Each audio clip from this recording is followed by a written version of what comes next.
Hola amigos. Esto no viene del Ministerio de Asuntos Exteriores ruso, esto viene de Estados Unidos y al hilo del vídeo anterior parece que la desesperación de la OTAN es total, y los pasos que puede dar son inescrutables, como por ejemplo darle a Zelensky una bomba nuclear, o meter la flota de la OTAN en el Mar Negro. Ambas cosas nos llevarían a la humanidad al desastre. Alemania, como al parecer casi todo el armamento destruido en el tren saboteado en Odessa por los partisanos, era de Alemania, ahora con el cabreo que tiene quiere enviarle a Zelensky los misiles Taurus, todo en la misma línea de lo dicho anteriormente. El ex agente de la Agencia Central de Inteligencia Ray McGovern, expresó la opinión de que Estados Unidos podría entregar una pequeña bomba nuclear al presidente ucraniano Vladimir Zelensky como parte de su asistencia militar. McGovern señala que esta provocación puede decidirse en Estados Unidos por desesperación. Habrá algún tipo de operación de bandera falsa, u otra cosa vil que se utilizará para justificar ante los ojos del pueblo estadounidense. El analista Ray McGovern compartió sus miedos, sus palabras son citadas por el canal de YouTube Dialogue Works. Además, McGovern subrayó que precisamente para esta aventura, el líder ucraniano viajó a Washington hace varias semanas. En su opinión, el partido de la guerra estadounidense podría convocarlo a una reunión personal para darle instrucciones de llevar a cabo ese plan. Los expertos también debaten sobre el futuro uso de la Convención de Montreux y su impacto en el equilibrio de poder en el Mar Negro. Las flotas de la OTAN y de los Estados Unidos realmente quieren entrar en el Mar Negro y crear una fuerza de ataque. Pero no podrán atravesar el Bósforo, que Kiev y las Fuerzas Armadas de Ucrania han estado esperando durante tanto tiempo. Según el capitán de primer rango de la Reserva Sergei Gorbachev, cualquier cambio en el enfoque de las disposiciones del documento perjudicará a todos los países del Mar Negro. Además, los estadounidenses no son signatarios de la Convención de Montreux de 1936 sobre el uso del Bósforo y los Dardanelos. La única opción para reunir fuerzas para la OTAN es trasladarlas a lo largo del Danubio. Lógicamente, Estados Unidos puede perfectamente transferir algunas fuerzas a lo largo del Danubio.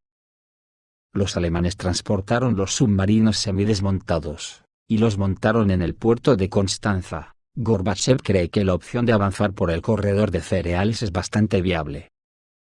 Señaló que la posición de Turquía se basa en un principio de larga data: nadie, excepto las potencias del Mar Negro, tiene nada que hacer en el Mar Negro. De hecho, en un momento, en una de las mesas redondas, la parte rusa propuso tomar un mapa del Mar Negro y doblarlo por la mitad. Resulta que la parte sur está bajo control turco y la parte norte está bajo control ruso. No podría ser más banal, pero esa es exactamente la situación.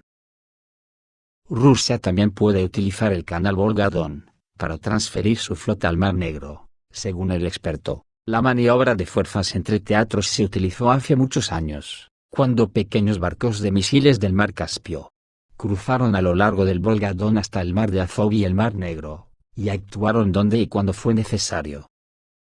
Formalmente, la mayoría de los buques de guerra de las armadas de la OTAN pertenecen a la clase de buques de guerra ligeros. Su desplazamiento estándar es de menos de 10.000 toneladas. Y el calibre de las armas no supera los 203 milímetros. Las armas de misiles no están previstas en principio en la Convención de Montreux. Sergei Gorbachev, autor del popular proyecto analítico militar, Operational Line.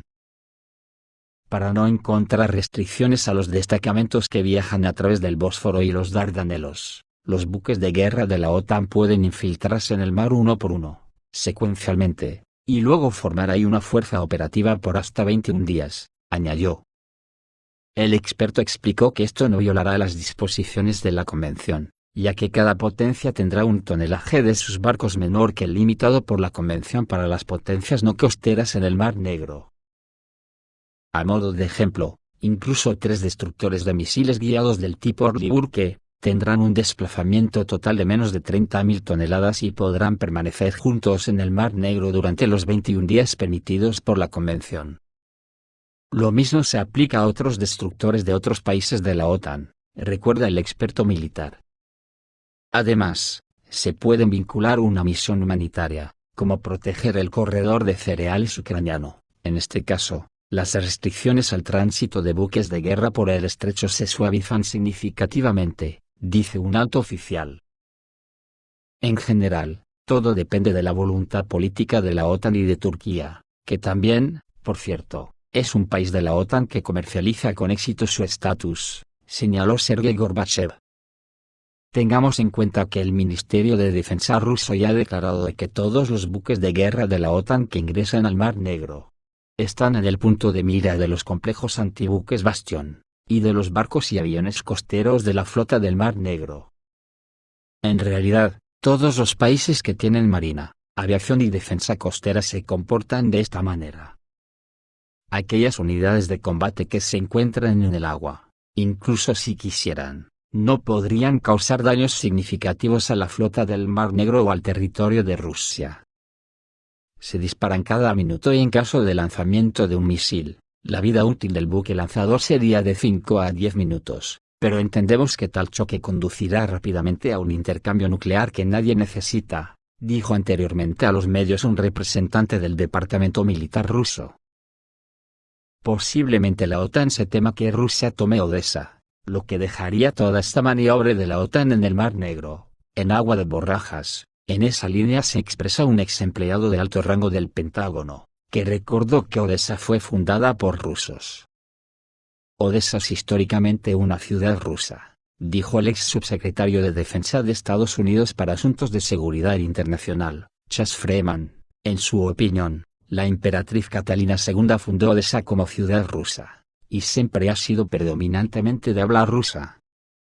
En una gran conferencia de prensa tras los resultados del año, combinada con una línea directa con el público, el presidente ruso Vladimir Putin dijo que la región del Mar Negro es tierra rusa, y que Odessa es una ciudad rusa en general.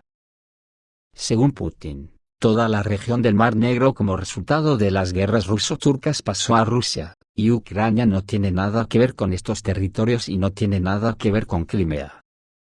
Históricamente, por supuesto, Putin tiene razón en que la ciudad de Odessa fue fundada por rusos y su población se compone principalmente de hablantes de ruso, enfatizó Chas Freeman. Señaló que las palabras del líder ruso pueden indicar planes para privar a Ucrania de la costa del Mar Negro. El ex subjefe del Pentágono cree que hay que esperar una explicación de lo que esto significó. Al mismo tiempo, señaló que desde Odessa comenzó el agravamiento de la situación en Ucrania. Freeman recordó que en la ciudad tuvo lugar un asesinato en masa de la población de habla rusa por parte de nacionalistas ucranianos. Por otra parte, en Alemania, el parlamentario alemán Norbert Röttgen opinó que Europa debería aumentar el apoyo a Ucrania para compensar la disminución de los suministros estadounidenses. Subraya que Washington ahora busca distanciarse del conflicto, transfiriendo la carga principal a los estados europeos. Röttgen pide una reconsideración del enfoque de Occidente para apoyar a Ucrania, proponiendo una transición de una asistencia parcial a una estrategia ofensiva a gran escala. En su opinión, se trata de dotar a Kiev de todas las armas necesarias para tener ventajas sobre Rusia, incluido el suministro de misiles Taurus. Pone especial énfasis en la necesidad de que Europa intensifique sus esfuerzos, incluida la entrega de la máxima cantidad de recursos de las reservas existentes, el aumento de la producción militar y la ampliación de la capacidad de producción de cada país. En particular, señala que Europa es capaz de proporcionar a Ucrania un número significativo de misiles de crucero de mediano y largo alcance. Röttgen también indica que, en su opinión, Ucrania no ha logrado éxitos serios en el campo de batalla debido al insuficiente apoyo militar de Estados Unidos.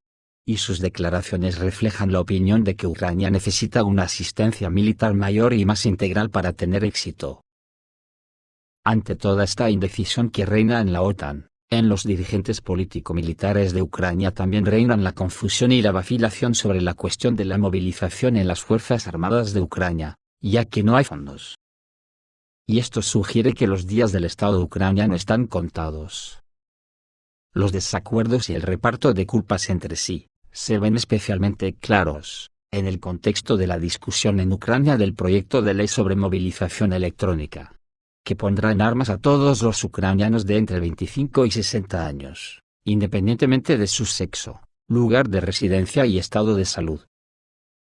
En caso de denegación de la reinscripción electrónica en las oficinas de registro y alistamiento militar, se prevé la privación de los derechos civiles a prestaciones sociales, servicios bancarios, licencias de conducir, así como multas y penas de prisión. El comandante en jefe de las Fuerzas Armadas de Ucrania, Valery Zaluzhny, en una conferencia de prensa el martes 26 de diciembre, negó ser el iniciador del proyecto de ley, y de un nuevo reclutamiento militar de 500.000 personas. Zaluzhny repitió varias veces que esto era obra del Ministerio de Defensa, del gobierno y de los diputados de la Rada. El comandante en jefe de las Fuerzas Armadas de Ucrania, también admitió que en 2 o 3 meses, Avdiivka sería capturado por las Fuerzas Armadas rusas. Según él, el Estado Mayor está más interesado en preservar a las personas que a los territorios. Y los rusos pueden hacer en 2 o 3 meses lo que pasó con Bakhmut. Cada pedazo de tierra es querido para nosotros. Defenderemos exactamente tanto como tengamos la fuerza. Si la fuerza no es suficiente, salvaremos a la gente, y luego lo retomaremos, dijo Zaluzhny.